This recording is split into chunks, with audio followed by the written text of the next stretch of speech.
The most dangerous debt in America is not the number printed on the Treasury's balance sheet. It is the assumption sitting underneath that number. It is the belief that the rest of the world will always need our dollars more than we need their discipline. That belief built the modern American economy. It built our deficits. It built our asset prices. It built our comfortable habit of borrowing from tomorrow and calling it growth today. And now, for the first time in a very long time, that belief is being tested. I want you to listen carefully, because this is not a story about politicians arguing in Washington. It is not a story about economists using fancy words on television. It is not even a story about whether America will survive. America will survive. The question is much more personal. Will your money survive the adjustment when a country owes roughly $39 trillion? The danger is not that someone knocks on the door tomorrow morning and asks for payment in full. That is not how sovereign debt works. The danger is slower, quieter, and more poisonous. The danger is that the system which made that debt affordable begins to lose its automatic buyers. For 50 years, the United States enjoyed a privilege that no household, no business, and no ordinary investor has ever enjoyed. We could borrow in our own currency, print that currency, spend beyond our income, and still find the world lined up to hold our paper. That was not magic, it was architecture. The dollar became more than money. It became the toll booth of the global economy. If the world wanted oil, it needed dollars. If it earned dollars, it needed a place to store them. If it needed a place to store them, it bought treasury bonds. And if it bought treasury bonds, Washington could run deficits at interest rates that would have destroyed almost any other borrower on earth. That is the master line of this whole story. The American debt machine only works because the world has been trained to recycle its savings back into American promises. Break that recycling loop. And the bill does not stay in Washington. It travels into your mortgage rate, it travels into your grocery bill, it travels into your retirement account, it travels into the price of every asset you were told would always go up. I have spent my life studying businesses, not making grand geopolitical speeches. I prefer companies with honest cash flows to theories with impressive vocabulary. But every investor eventually learns a simple truth. You can ignore politics, but you cannot ignore incentives. You can ignore currency debates, but you cannot ignore the price of capital. You can ignore the Treasury market. But the Treasury market will not ignore you. The first mechanism I want you to understand is what I call the dollar toll booth. Most people think the dollar is powerful because America is rich. That is only partly true. The dollar is powerful because for decades the world had to pass through it to buy the one commodity every modern economy needs every day. Energy, Japan needed dollars to buy oil. India needed dollars to buy oil. Europe needed dollars to buy oil. Emerging markets needed dollars to buy oil. They did not always want dollars because they loved our fiscal discipline. They wanted dollars because they needed heat, transportation, plastics, fertilizer, shipping, electricity, and industrial life. Oil did not merely support the dollar. Oil created a permanent global habit of dollar demand. That habit did three things for the United States. First, it created constant foreign demand for our currency. Second, it created constant foreign demand for our treasury debt. Third, it allowed America to export part of the pain of money creation. When a government prints too much money in a small, isolated economy, the consequences arrive quickly. The currency falls, import prices rise, people lose purchasing power, confidence breaks. But when the currency is the global reserve currency, the consequences can be spread across the world. Foreign central banks, foreign companies, foreign governments, and foreign citizens all hold the currency because the system requires them to. That does not make inflation disappear. It delays it, spreads it, and disguises it. This is why ordinary Americans can misunderstand the true nature of the national debt. They see the number climbing and assume nothing matters because nothing dramatic happens. The next morning, the sky does not fall, the lights stay on, the bond auction clears, the government sends checks, the market opens. So they conclude the debt is harmless. That is like watching a man smoke for 30 years and concluding tobacco is a health product because he is still standing at breakfast. Debt does not kill a nation all at once. It changes the terms of life. It makes taxes heavier. It makes inflation more tempting. It makes interest costs consume more of the budget. It makes politicians search for financial tricks instead of telling voters the truth. It makes the central bank choose between protecting the currency and protecting the asset market. And when the world keeps buying your debt, you can delay the reckoning for a long time. But delay is not the same thing as escape. The second mechanism is what I call the broken anchor. Once upon a time, the dollar was tied to gold. That did not make politicians saints, but it did place a chain around their imagination. If too many dollars were created, foreign governments could exchange those dollars for American gold. The gold standard was not perfect. No monetary system is perfect, but it forced a kind of external discipline on the people who controlled the printing press. Then America spent beyond the discipline of that anchor. Wars cost money, welfare programs cost money, space programs cost money, global military commitments cost money, political promises cost money. Eventually, the number of dollars outside the country became too large compared with the gold sitting inside the country. Other nations began to know. They began exchanging paper claims for metal.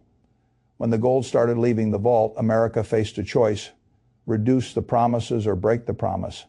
It broke the promise, the gold window closed, and the world entered a new age. From that point forward, the dollar was no longer a claim on a fixed amount of gold. It became a claim on confidence. Confidence in American power, confidence in American markets, confidence in American institutions, confidence in the belief that everyone else would continue accepting the same paper. That is a much more fragile foundation than people think. A gold-backed currency says, this note can be exchanged for something. A confidence-backed currency says, this note works because everyone else still believes it works. You can build a very large structure on confidence. America did. But confidence has one dangerous feature. It can look completely solid right up until the day it begins to move. That is why the 1970s mattered. America lost the gold anchor and needed a new one. The new anchor was not buried in Fort Knox. It flowed under the desert. Oil became the substitute for gold. If the world needed oil and oil was priced in dollars, then the dollar still had a reason to be held. It did not need to be redeemable for gold. It was redeemable in practice for energy access. That was the genius of the arrangement. It turned a currency problem into an energy problem. It turned American debt into a global necessity. It turned treasury bonds into the storage locker for countries earning dollar surpluses. And for decades, the arrangement worked so well that most Americans forgot it even existed. But any system that depends on one habit is vulnerable when that habit changes. The third mechanism is what I call the weaponized ledger. In 2022, the world saw something that central bankers will never forget. Russia's foreign reserves held in Western systems were frozen after the invasion of Ukraine. Many people in the West viewed that as justified punishment. You can argue that point politically all day. But investors must ask a colder question. What did every non-Western government learn? They learned that a reserve asset is not only judged by its yield, it is judged by whether you can still use it when the other side is angry. That was a turning point, not because Russia was innocent, not because sanctions had no purpose, but because once an asset can be switched off, it becomes a different kind of asset in the mind of every country that might someday disagree with Washington. A treasury bond is no longer just a safe asset. A dollar reserve is no longer just liquidity. A Western banking rail is no longer just plumbing. It is access granted under conditions. That realization does not cause every nation to dump dollars overnight. Countries do not move trillions of dollars like a man changing shirts, but it does change behavior at the margin. And in global finance, the margin is where every big move begins. China sees it, India sees it, Saudi Arabia sees it, Brazil sees it, every resource exporter sees it. Every country that sells commodities and holds reserves sees the same problem. If the money you hold can be frozen, then part of your wealth is not really wealth. It is permission. And once a government understands that difference, it begins looking for assets and payment systems that require less permission. That brings us to the fourth mechanism, the bypass mechanism. I do not believe in dramatic nonsense. The dollar is not going to disappear next Tuesday. The United States is not going to wake up as a poor country because a new payment system exists. The dollar remains deeply embedded in global finance. It still dominates foreign exchange markets. It still dominates reserve holdings. It still has the deepest bond market, the largest capital markets, the strongest institutional network, and the broadest legal infrastructure. But domination is not the same as invincibility. The real threat to a reserve currency is not immediate replacement. It is optionality for years. The dollar system worked because there was no realistic road around it. You might complain about the toll booth, but if there is only one bridge across the river, you pay the toll. Now other roads are being built. China has developed its own cross-border payment infrastructure. Central banks have tested digital currency bridges. Regional trade agreements are increasingly willing to settle outside the dollar. Some countries are buying energy with yuan or rupees. Some are increasing their gold holdings. Some are joining or cooperating with blocs that want less dependence on American financial pipes. No single alternative is strong enough to replace the dollar. That is not the point. The point is that each alternative makes the dollar slightly less unavoidable, and the moment something becomes less unavoidable, it must compete on better terms. That is where the danger begins. For 50 years, America did not have to compete for capital the same way other countries did.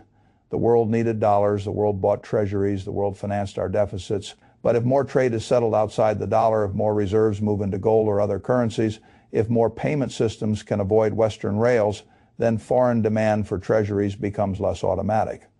When demand for a bond falls, the price of the bond falls. When the price of a bond falls, its yield rises.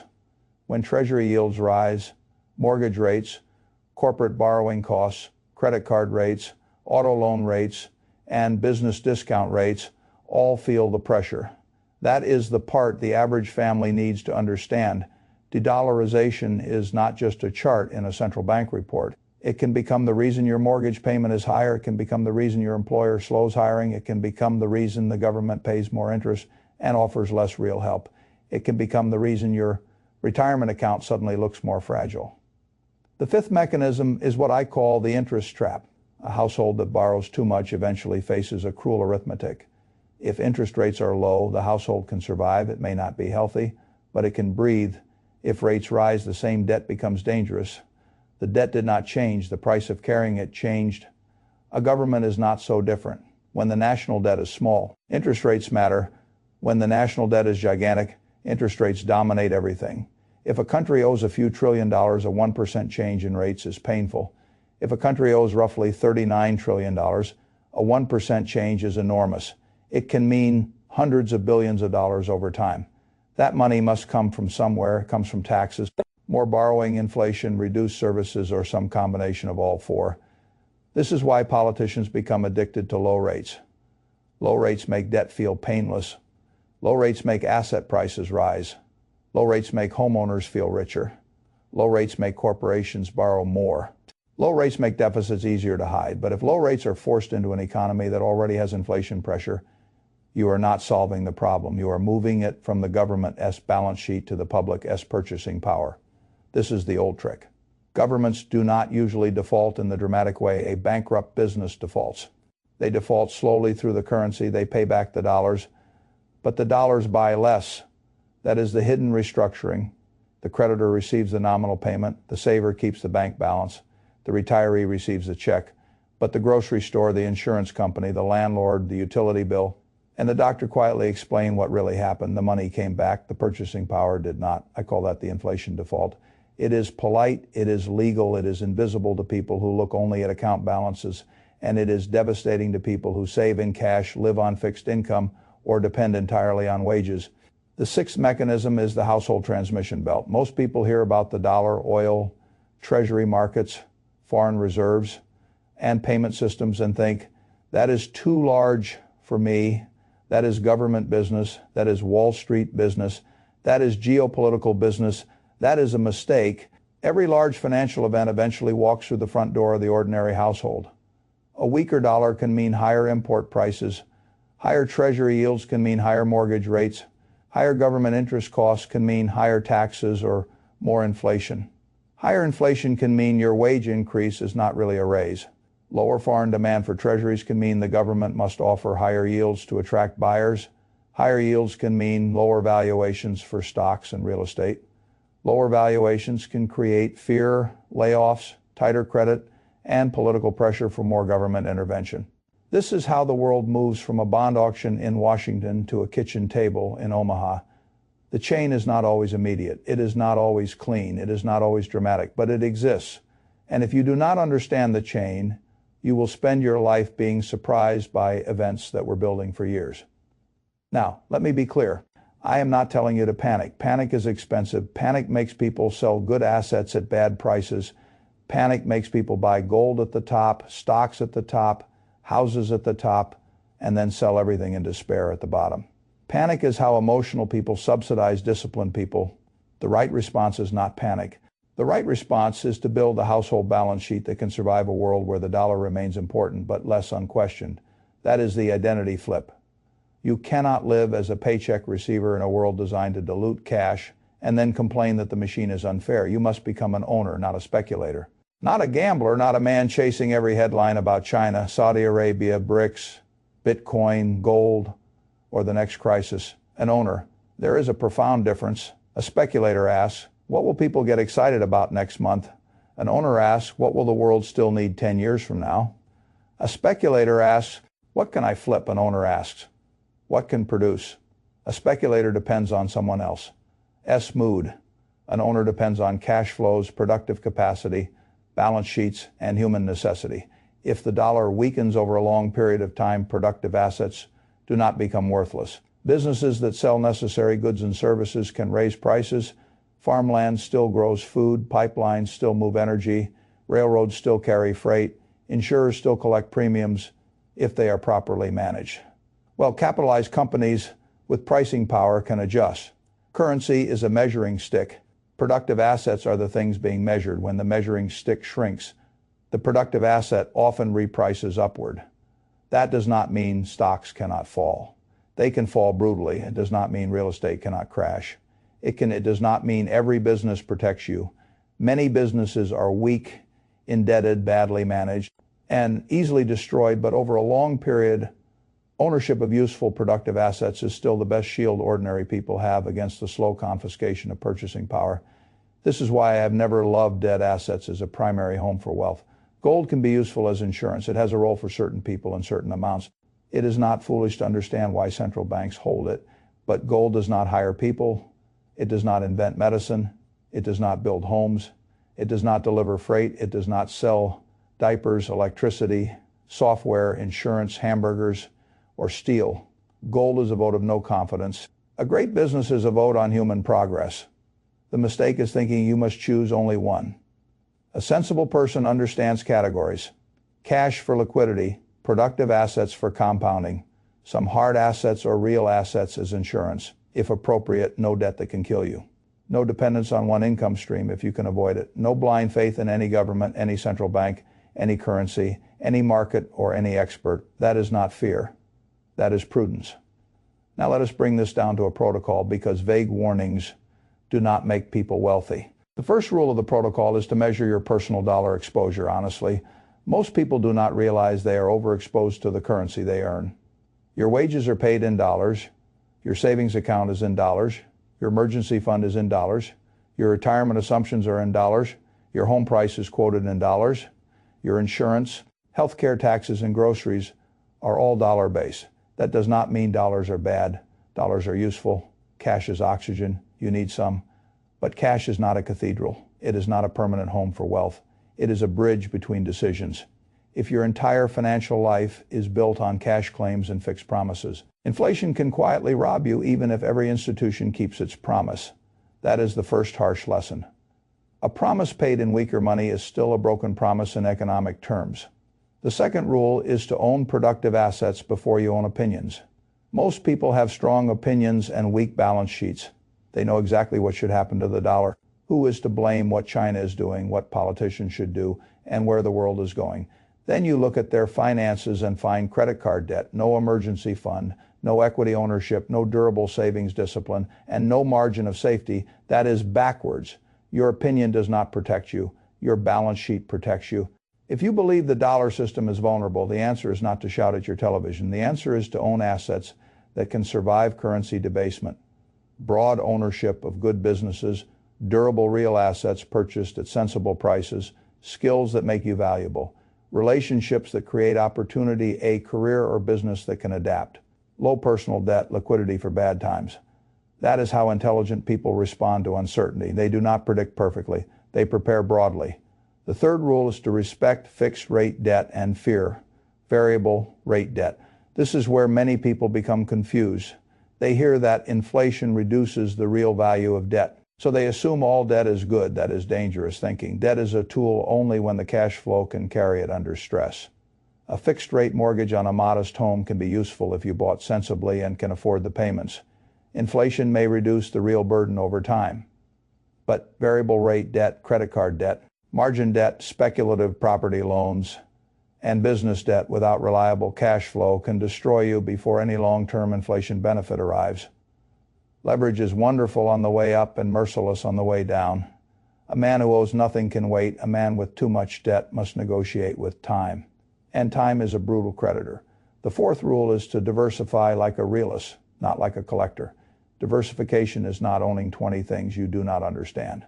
Diversification is making sure no single failure can ruin your family. Do not let one employer become your entire economy. Do not let one stock become your entire retirement. Do not let one property become your entire net worth. If the debt can sink you, do not let one currency, one country, one political outcome, one asset class, or one forecast determine your future. The world is too complicated for arrogance. A portfolio is not supposed to prove how clever you are. It is supposed to keep you alive long enough for compounding to do its work. The fifth rule is to stop confusing nominal gains with real wealth. If your house rises 20%, but groceries, insurance, taxes, repairs, and replacement housing all rise 20%. You may feel richer without becoming freer. If your wages rise 5% while real living costs rise 7%, you received a pay cut with applause. If your bank balance goes up but your purchasing power goes down, the number lied to you. Real wealth is measured in control over time, access to necessities, ownership of productive capacity, and freedom from forced selling. The dollar amount is the scoreboard, purchasing power is the game. The sixth rule is to build a family fortress before the storm becomes obvious. By the time everyone agrees there is a problem, the cheap insurance is gone. When mortgage rates are already high, refinancing is gone. When stocks have already collapsed, cash becomes precious. When inflation is already visible, good assets have already repriced. When panic is already in the streets, discipline becomes rare and expensive. You build the fortress in ordinary times. You spend less than you earn, you keep liquidity, you eliminate toxic debt. You buy productive assets steadily, you keep learning. You avoid lifestyle inflation. You do not let status spending eat the capital that should be working for you. You become useful in the marketplace. You make yourself hard to replace. You keep your family's needs modest enough that temporary shocks do not force permanent mistakes. That is the boring work. And boring work is usually what builds extraordinary outcomes. Now let me return to the national picture because I do not want you to misunderstand me. The dollar is not dead. The United States is not finished. Anyone who says that with certainty is selling drama, not wisdom. America still has enormous advantages. We have deep capital markets. We have extraordinary businesses. We have energy production. We have farmland. We have technology. We have universities. We have entrepreneurs. We have military power. We have legal structures that, despite their flaws, remain more credible than most alternatives. We have the ability to reinvent ourselves when pressure gets high enough. Never underestimate America, but never confuse strength with immunity. A strong man can still damage himself with bad habits.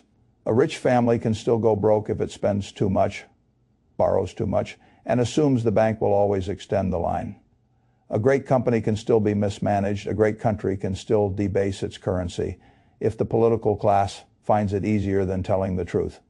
That is where America stands, not doomed, undisciplined, and undisciplined systems eventually force discipline on everyone inside them. Sometimes that discipline arrives through higher taxes, sometimes through inflation, sometimes through higher interest rates, sometimes through lower asset prices, sometimes through lower living standards, sometimes through political anger, sometimes through a slow loss of global privilege. But it arrives. The danger for the ordinary person is not that the dollar loses reserve status in one dramatic moment. The danger is that the dollar keeps losing bits of privilege while your financial plan assumes nothing has changed. That is how people get trapped. They save in cash while cash loses power. They stretch for houses assuming rates will fall. They buy assets at any price assuming the Fed will always rescue them. They ignore debt because everyone else is in debt. They confuse the government's ability to print money with the household's ability to preserve wealth. They believe the system is permanent because it has existed for their entire adult life. That is a dangerous reason to believe anything. History is filled with systems that look permanent to the people living inside them. Empires, currencies, trade routes, banking arrangements, political coalitions, reserve systems. They did not vanish because someone announced the end on television. They eroded, adapted, weakened, and were replaced by arrangements that first looked too small to matter. The first cracks are always dismissed. The second cracks are debated. The third cracks are normalized. Then one day people say, how did this happen so quickly? It did not happen quickly. They noticed it late. That is why the calm investor has an advantage. He does not need to predict the exact day. He does not need to know whether Enbridge becomes huge, whether BRICS expands further, whether oil shifts faster into other currencies, whether foreign buyers reduce Treasury purchases sharply, or whether Washington finds discipline at the last minute. He needs to know that concentration risk is real.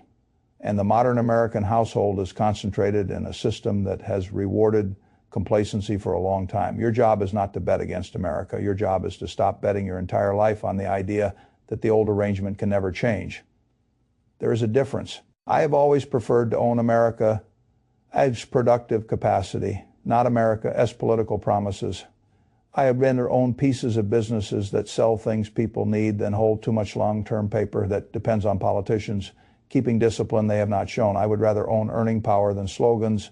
I would rather own cash flows than speeches. I would rather own assets that adapt than liabilities, that pretend the final mechanism is what I call the contract with purchasing power. Every dollar that comes into your hands asks you a question. Will I be spent for comfort today, stored badly for erosion tomorrow, or converted into something that can work for you? Most people never hear that question. They receive money, spend money, complain about prices, blame politics, and repeat the cycle. They do not notice that the financial system is constantly testing their behavior. Inflation tests whether you understand real value. Debt tests whether you understand risk. Markets test whether you understand temperament. Status tests whether you understand identity. Currency shifts test whether you understand ownership. You do not need to become a central banker to protect yourself. You do not need to read every paper on reserve currencies. You do not need to forecast Saudi oil policy or Chinese payment rails. You need to understand the simple household version of the same problem. If your future depends on paper promises alone, you are fragile. If your future depends on useful assets, low debt, skills, cash flow, and discipline, you are harder to break. That is the whole lesson. The world may keep using the dollar for a very long time. It probably will. But the premium America receives for issuing the world's favorite currency can shrink. And when a privilege shrinks, the people who assumed it was permanent pay the price. Do not be one of them.